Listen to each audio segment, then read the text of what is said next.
Welcome to another episode of Sinister Yoyos. Today I'd like to talk about bearings. Actually, one bearing in particular, the D-Spec bearing.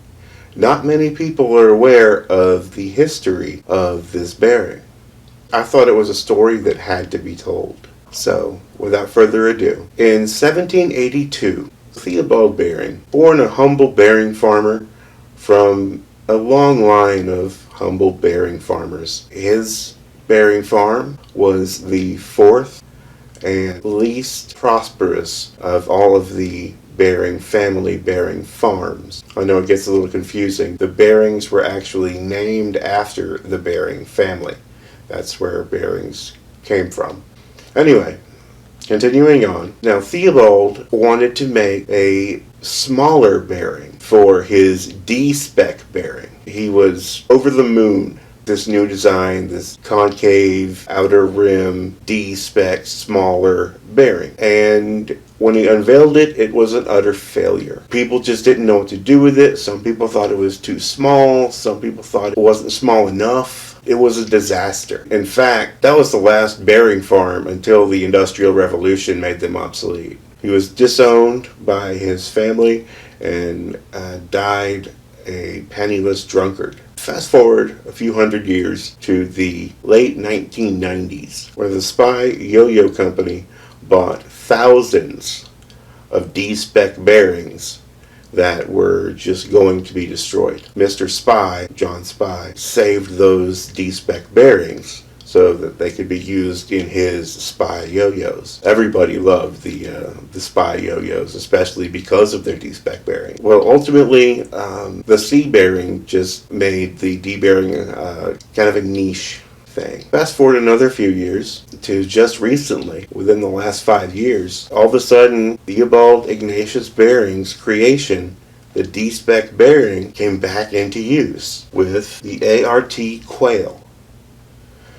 But it was very well received, thought of as a revolution in the world. Then, after another couple years, Freshly Dirty and Radical C's, two yo-yo companies, collaborated and made this, the Canary, also using a D-Spec bearing. The Canary was a smash hit, which led the Freshly Dirty Corporation to produce the Untitled, not for resale.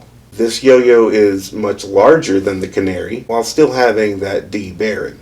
The next in the storyline of Freshly Dirty D-Spec bearing yo-yos is the moldy bread. This is an update of the stale bread. After the bread got too stale, it became moldy, and they increased the width and gave it more rim weight. So the rim weight, added with strength of the D-Spec bearing, makes for quite an interesting throw. What's that?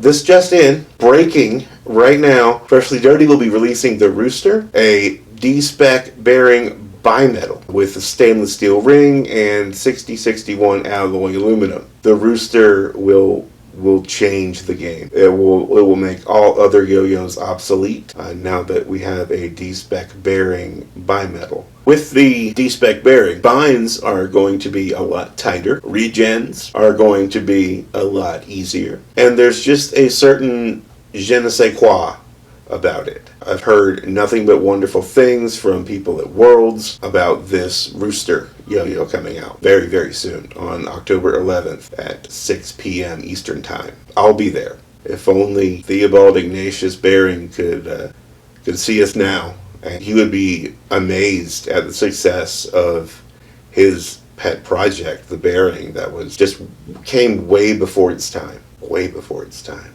Anyway, this has been Great Moments in Yo-Yo History with me, David Howe of Sinister Yoyos. Happy throwing, everyone. I hope to see you next time.